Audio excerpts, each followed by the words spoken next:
It's another great pleasure to come to America to meet you all people here.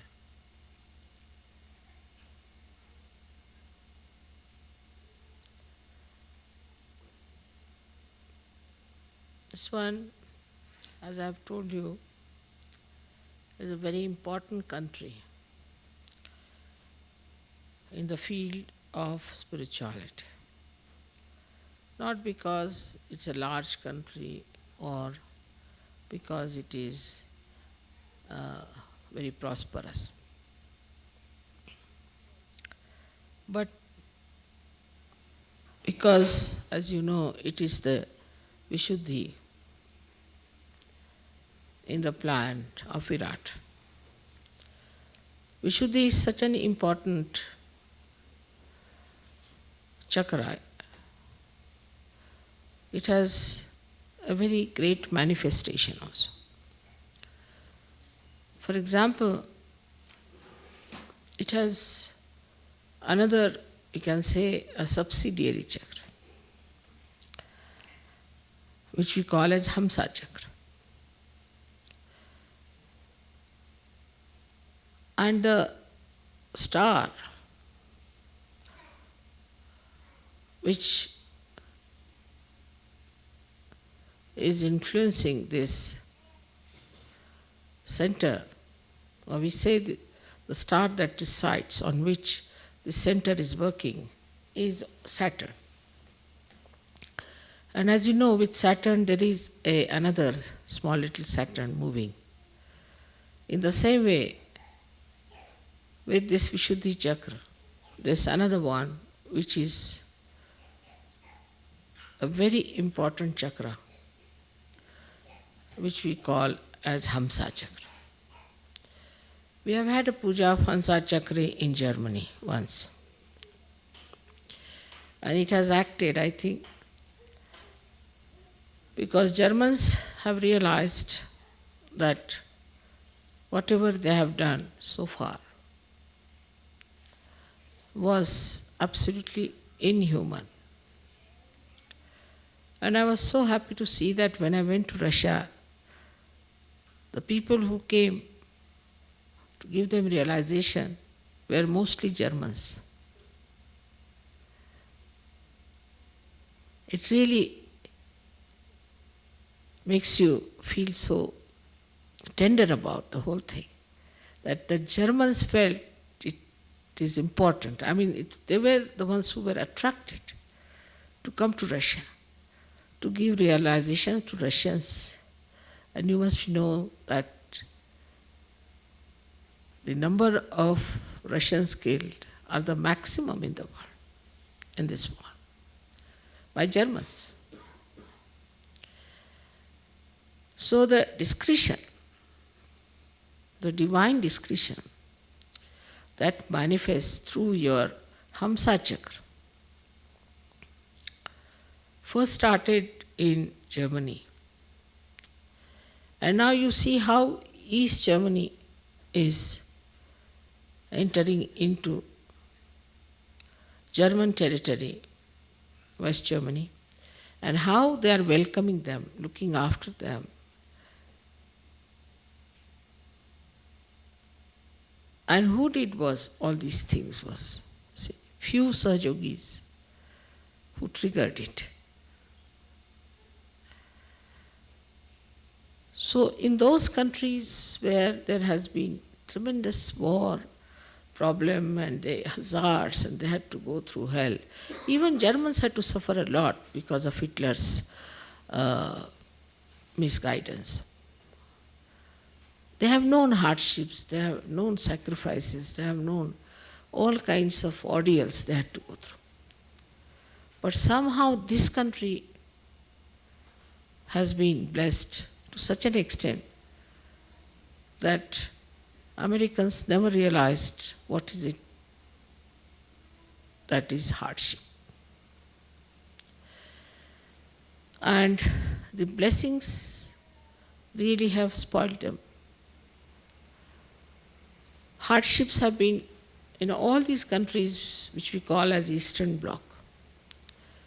And Sahaja Yoga is spreading like wildfire in all these Eastern Bloc countries, where they have been completely under the rule of Russians, we can say, or under the rule of terror. And the same terror has acted in Russia throughout.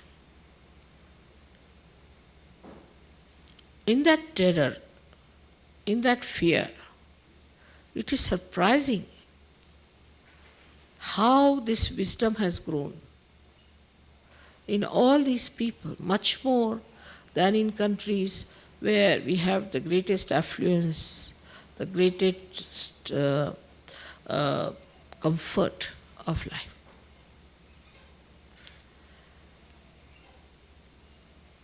The hardship has taught them, the fear has taught them to be wise. And the best part is the discretion.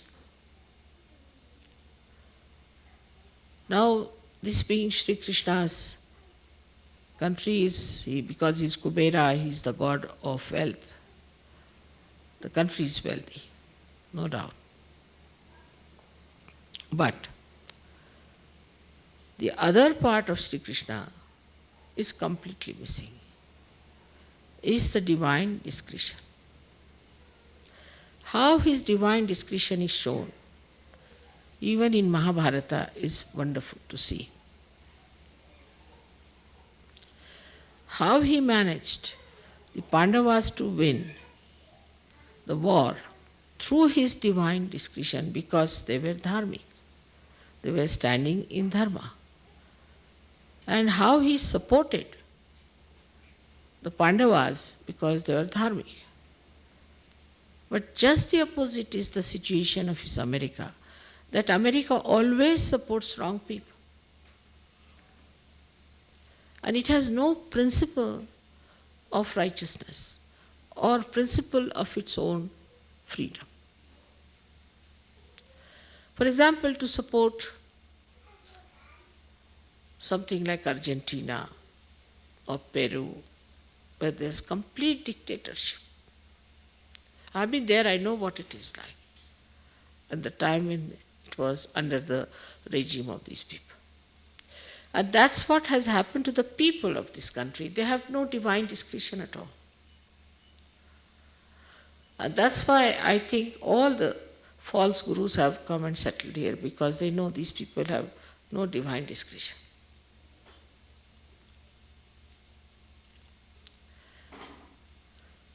The Hamsa Chakra is so weak here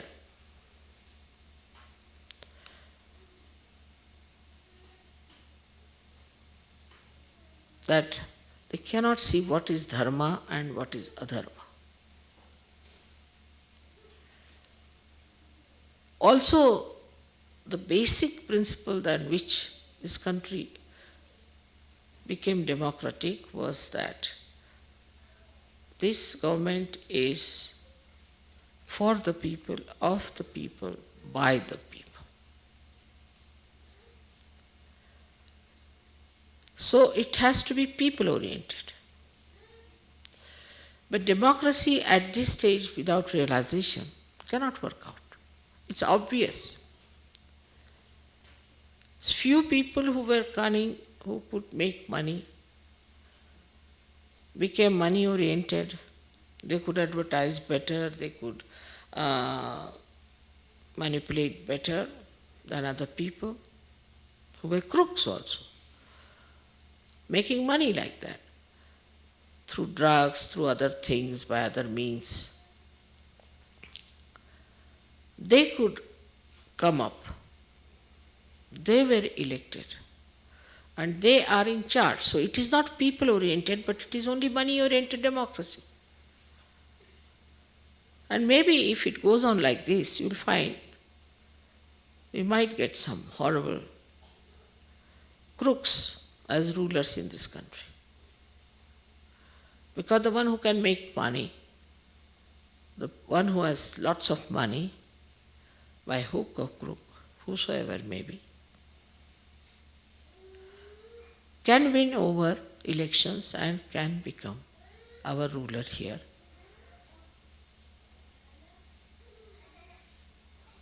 So the democracy that was started or was spelled out by Abraham Lincoln is no more there. It's a money-oriented thing. And it has generated such a bad atmosphere all over the world that in the whole world now, the conservatives, the people who think they are conservatives, who are money-oriented people, who don't care for people at all, are becoming the leaders everywhere.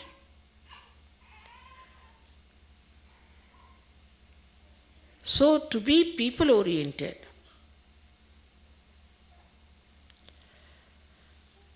one had to, first of all, understand that you have to have your realization. Otherwise, you do not become a collective being. If you do not become the collective being, you cannot enjoy the beautiful virtue of generosity. And when you do not have that generosity, then you become a person of a very small mind and a small heart. And the crookedness works everywhere. Outside, they are very sweet to talk, but inside don't know what they will do, how they will deceive. In this kind of atmosphere we are. Well, in Russia we have done so well. In Russia, people were just waiting for a mother to come, that's all. They are mother worshippers to begin with. And they were wanting somebody just to love them, every one of them, to tell them about love. Because they felt they were never loved by their government. Here also, nobody is loved. But the pattern of the government there and the pattern of the people are two different ends. The government people are very, you can call them very dominating, extremely strict and exploiting time. But the people are the exploited ones. But here, the pattern of the government is taken over by people. As the government is exploiting people, people are also exploiting each other as much as they can exploit. Very good. After all, money is the end of it. That's why I used to think why in America Sahaja Yoga is failing. All kinds of thugs have come here, they have made lots of money, they all are thrown out, and so many are to be thrown out is all right. But as far as Sahaja Yoga message is concerned, people cannot absorb it. So now for Sahaja Yogis, it is very important to become really very deep Sahaja Yogis, very, very deep, so that we can trigger better. Even if there are two Sahaja Yogis who are very deep, one can trigger a lot. Like you'll be surprised, in Hungary, people were saying in the beginning, Mother, what about Hungary? It should become free. I said, let there be one Sahaja Yogi to come in. Only one fellow came in, absolutely sick, very thin and worn out fellow. I treated him, I cured him.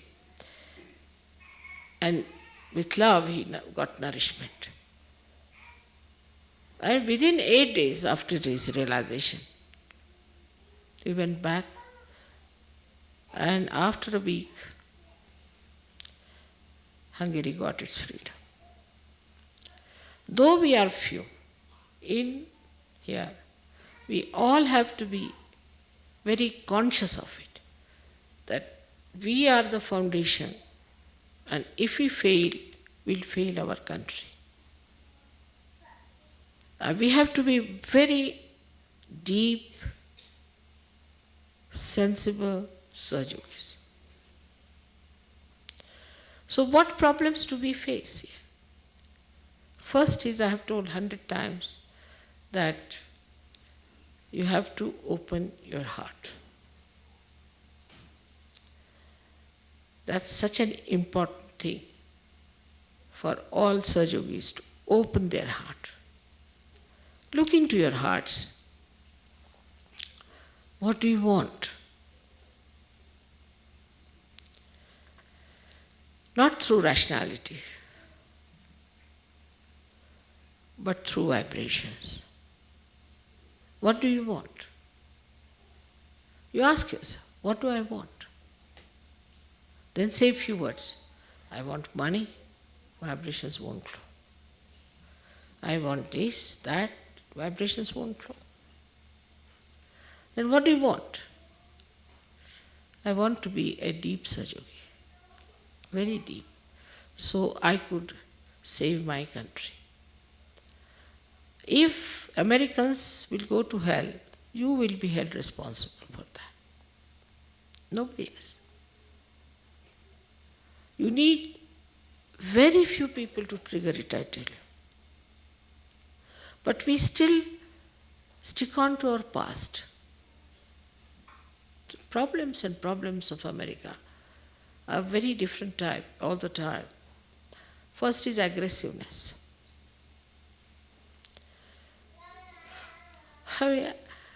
What is in aggressiveness?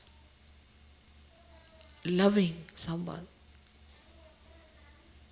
being kind to someone should be so natural, because that is what your spirit is. It loves. It enjoys the love, giving love. So to allow your spirit to manifest, you have to understand its nature. Spirit can never be aggressive, can never dominate. It respects the freedom of another person because it's a free being. So this aggressiveness that we have within us, we have to really challenge it and ask, why are we aggressive? But the understanding about oneself has to be very honest also. Because if you want to justify and if you want to close your eyes to reality, then you cannot improve yourself. And when the depth grows inside you, then it is tremendous. Because this power which is surrounding us, which you know about, which you have felt it, has to flow through a medium which is absolutely clean, egoless, conditionless. But we are so much conditioned. And in this so-called free country, this freedom has conditioned us. It's like a person who is let loose, doesn't know where to go. He bangs his head this side, bangs his head that side, bangs his head that side. And the problems are so funny.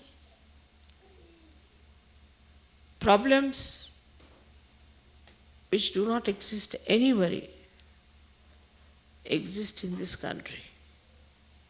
You know them very well. With such shocking state that when we think about it, what's going to happen? Where are we going to be? So we are really on a war path in America, I must tell you, for Sahaja Yogis. Really on a war path. Unless and until you take up Sahaja Yoga as your only concern, it's not going to work out. We had problems like somebody has no job, then somebody has this, he's lost something here, then husband-wife's problem and all these nonsensical things. Still people are struggling with that. How many times have you been married in previous lives? Then somebody's wife is dominating, somebody's husband is dominating. Such absurd things. Doesn't behove saints. So the quality of Sahajogis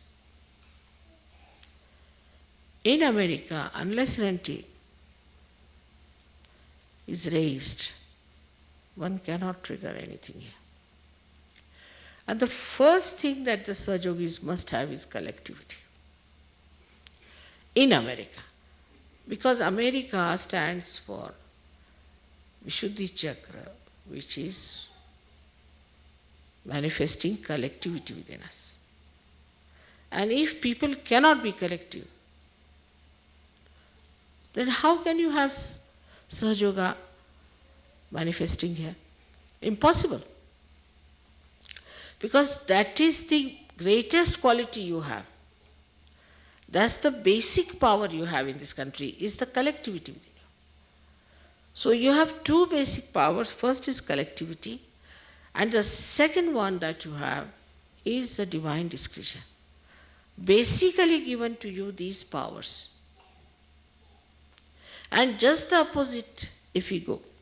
I've heard about many Sahajogis who avoid company of children, who run away from other people. If they see 3-4 people sitting there, then they can't share the room with them. It's very common. Right. Say now, supposing there's a very small little room,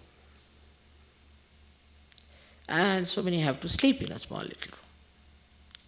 It's nice, in a way. It's an experience. Then where do you sleep? You sleep there, you sleep there.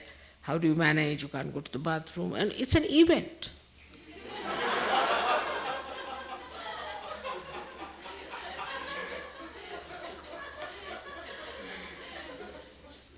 The life which is smooth is boring.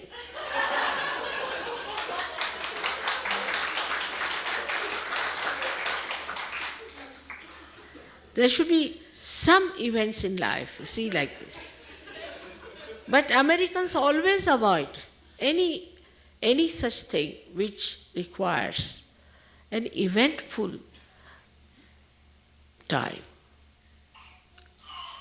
Otherwise, if you walk straight forward, you see, reach some place, open the door and everything is ready-made, you walk into your room, everything electrified, and you just get your seat, you sit on the seat. If you have to get up, the seat pulls you out. Or I went to somebody's house and they said, we have a bed here. I said, what's so special? He said, if you press this button, your legs will come up. You press this button, your head will come up. You turn round.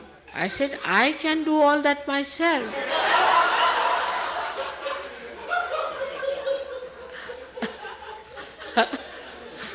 I'm not that old or that weak that I can't do it.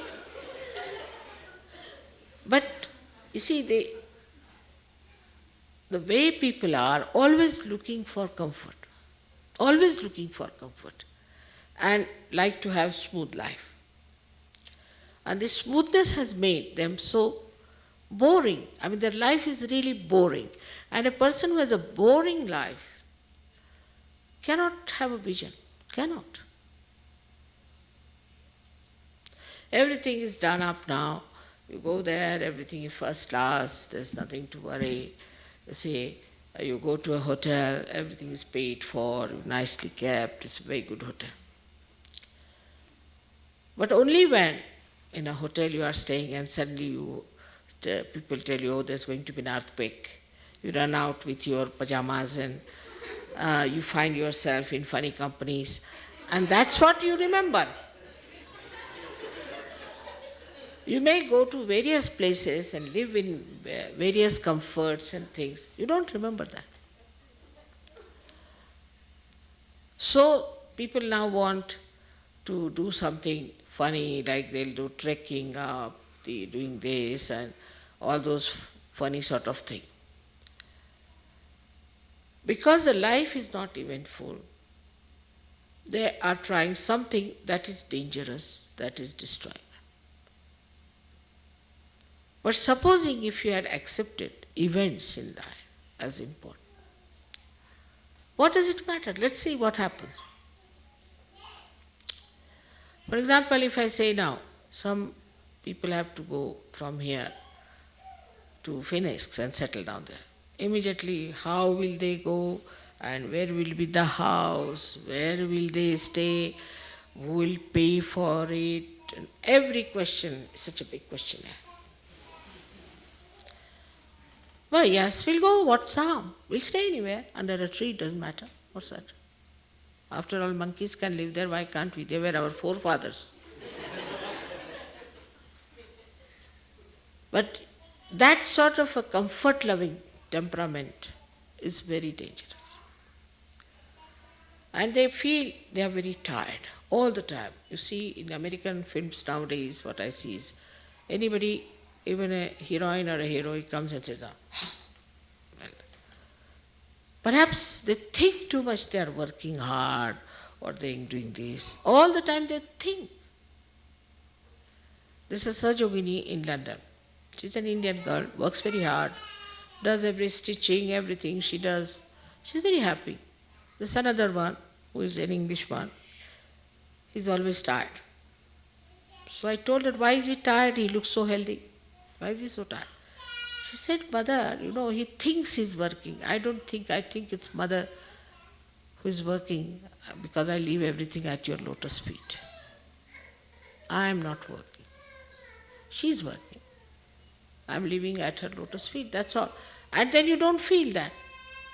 Now the quarrel between husband and wife here is mainly how many dishes you have washed, how many dishes I have washed. How much physical work you have done, how much physical work I have done. There's a kind of a competition going on as to all the time weigh what you have done, what I have done. But supposing if you want to do something in such a manner that, let me see, I will surprise my husband by doing everything nicely. Let's finish it fast. You will do it very well. And you'll never be tired. And when you will see your husband coming home and seeing things done so well, so happy. That joy of doing something to make someone happy, it will completely neutralize all your discomfort or the fatigue that you have. The other way around also, the husband should also feel that, what could I do for her? A small little thing can make her happy. And the divorces here are all the time because of this kind of a nonsensical idea that how much he has done, what I have done, what he has done, all the time weighing it out and making yourself miserable.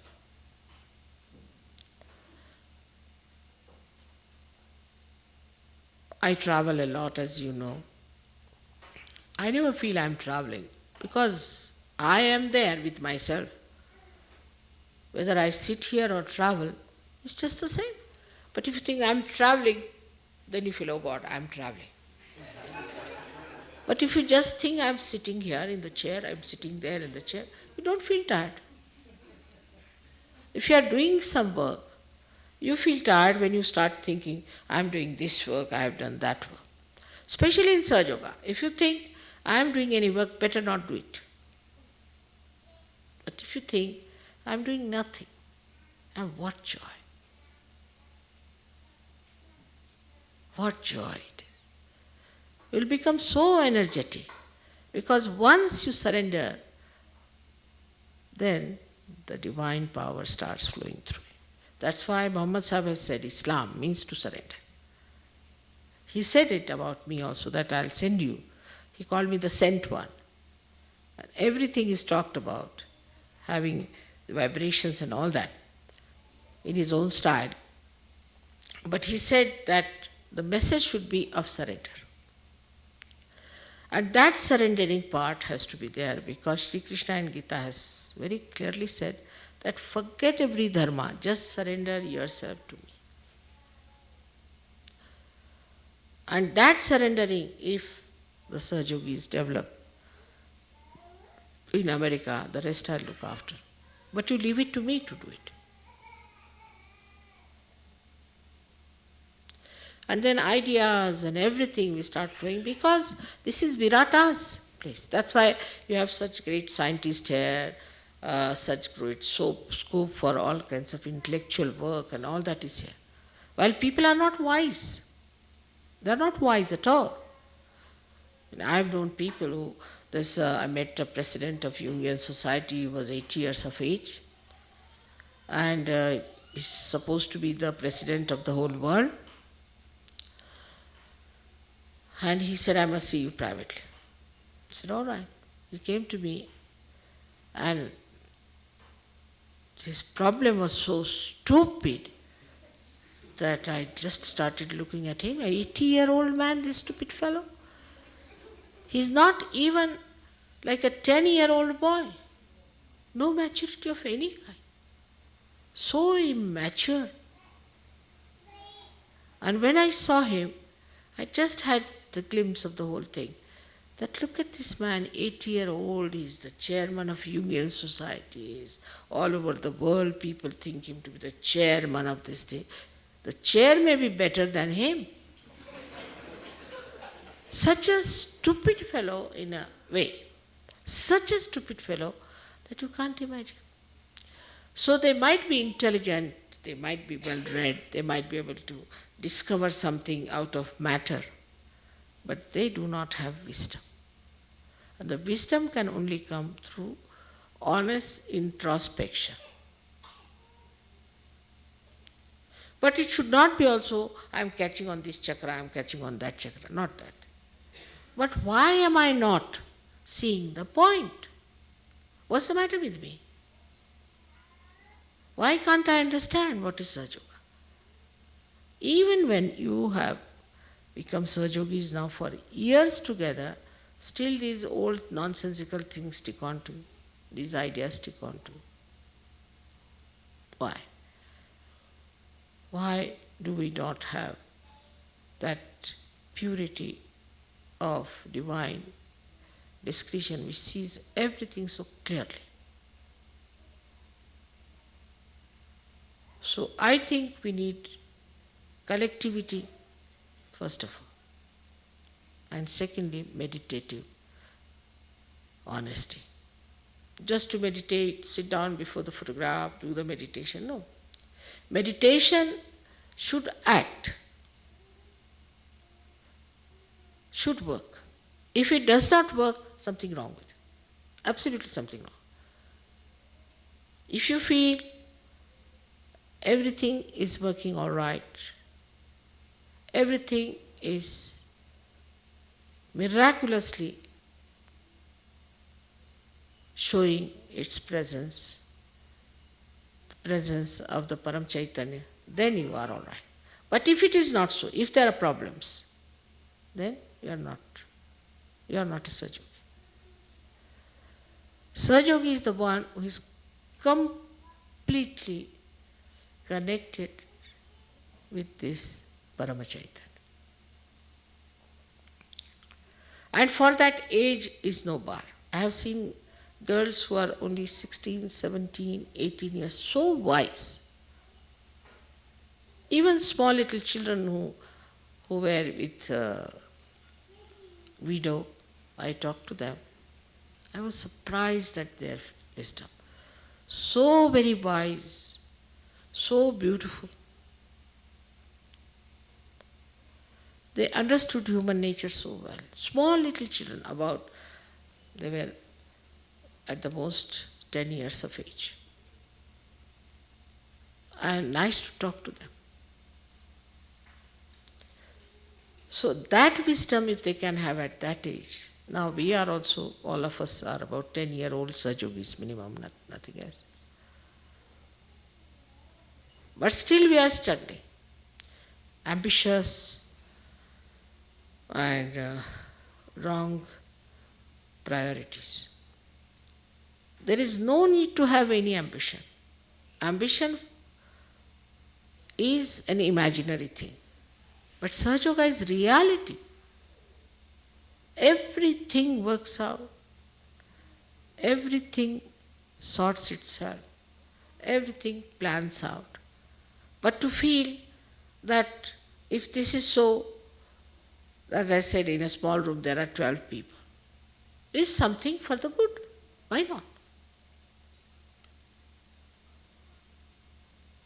We have to be there.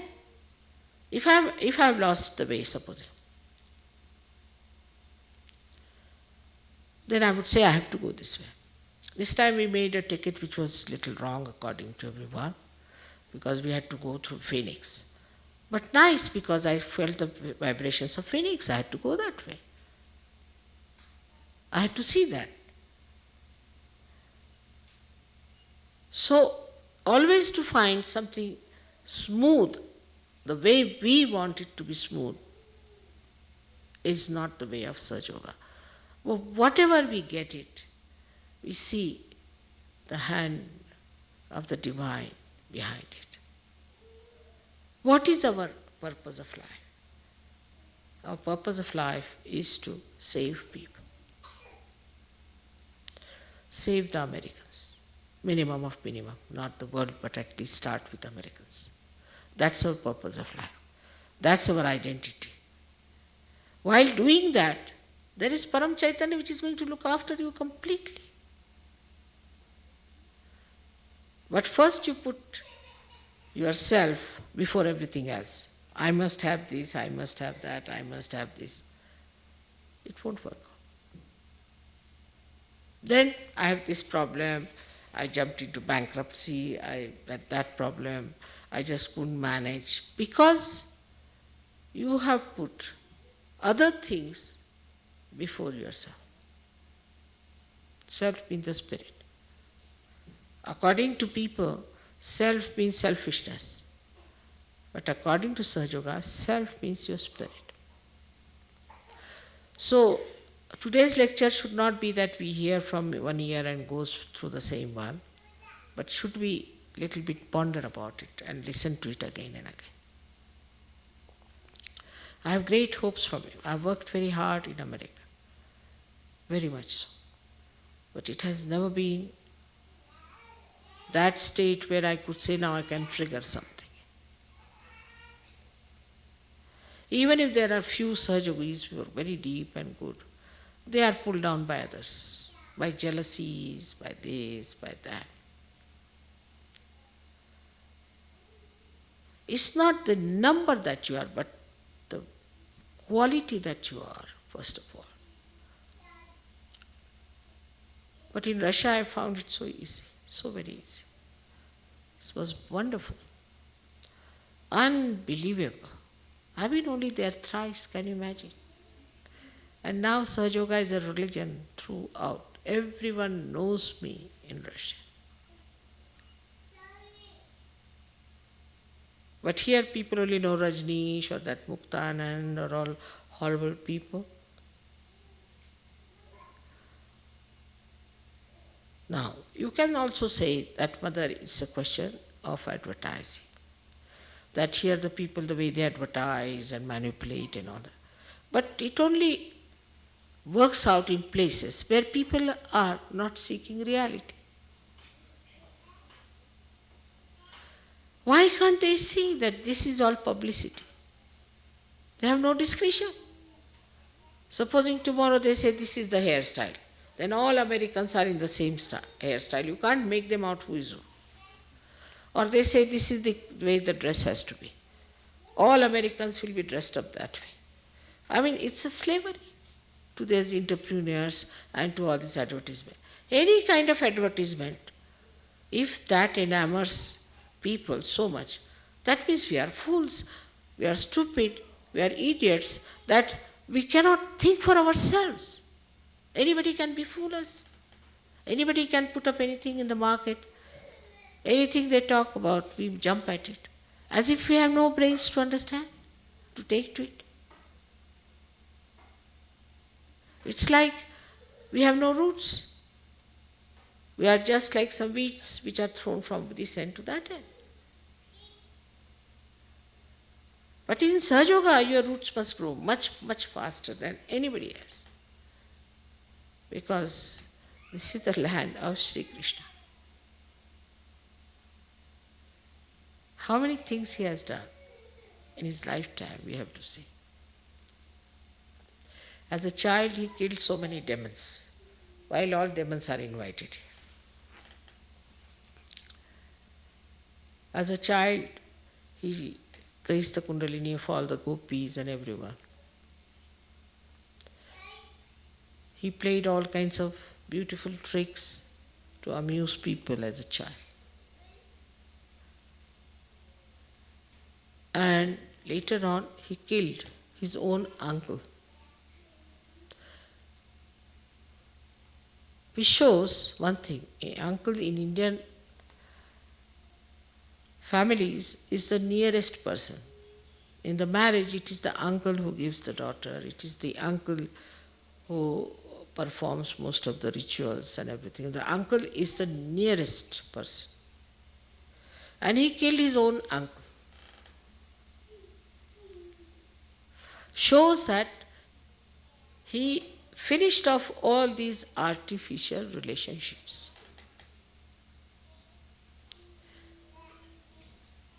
And there we find in America, there are people who have done this kind of thing, is to have nothing to do with the mother, have nothing to do with the father, have nothing to do with sister or wife, husband, children, anyone.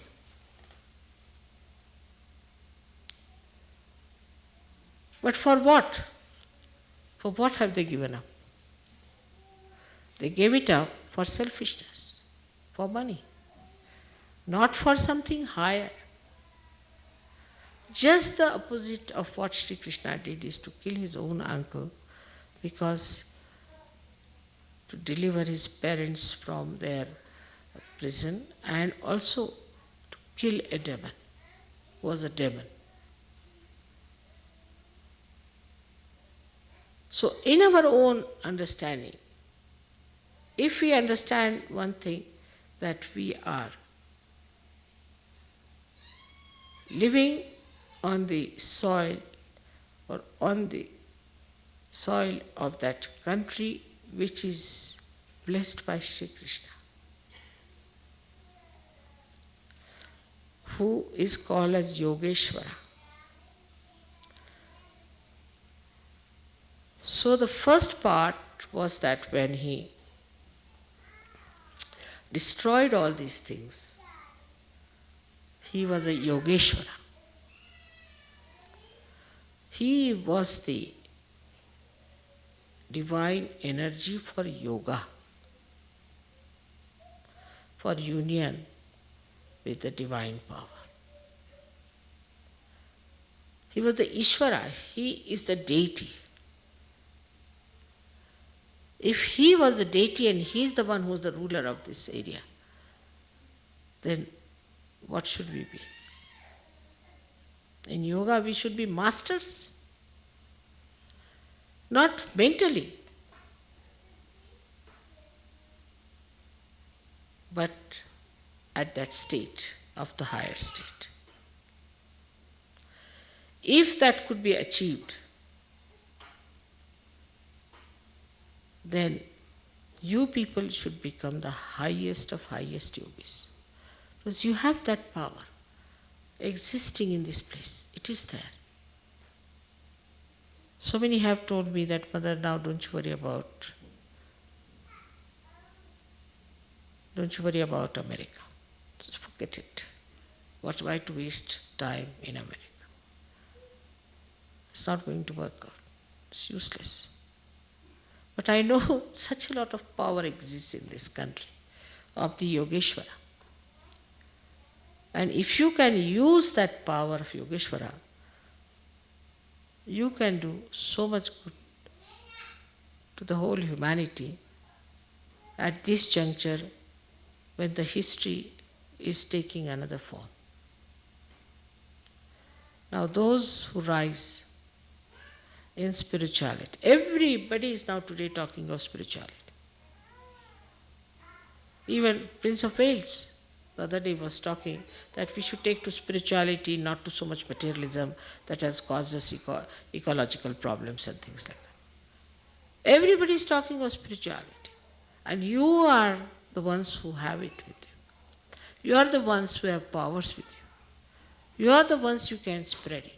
And once you start spreading it, you'll be surprised how you will achieve tremendous heights in every sphere, in every walk of life. So your identity is that you are Sajogis, and you have to use the power of Yogeshwara, who is the presiding deity of this country. I bless you all that you have that wisdom, that depth. You touch your depth somehow. Try to work it out. Stop all nonsensical fights and things. Become collective. Try to understand each other. Try to open your hearts. You have such depth. You are born in this country because the Yogeshwara wanted you to be here, and he has blessed you with all the bounties of his love. Now, it is for you to use that tremendous power. But without love, you cannot. Because he was the embodiment of madhurya, sweetness. Sweetness. That madhurya you have to imbibe, and that madhurya you have to spread. That's very important. So that relationship of sweetness between each other, the relation of enjoying each other, the relation of knowing each other has to be full of sweetness, just like honey.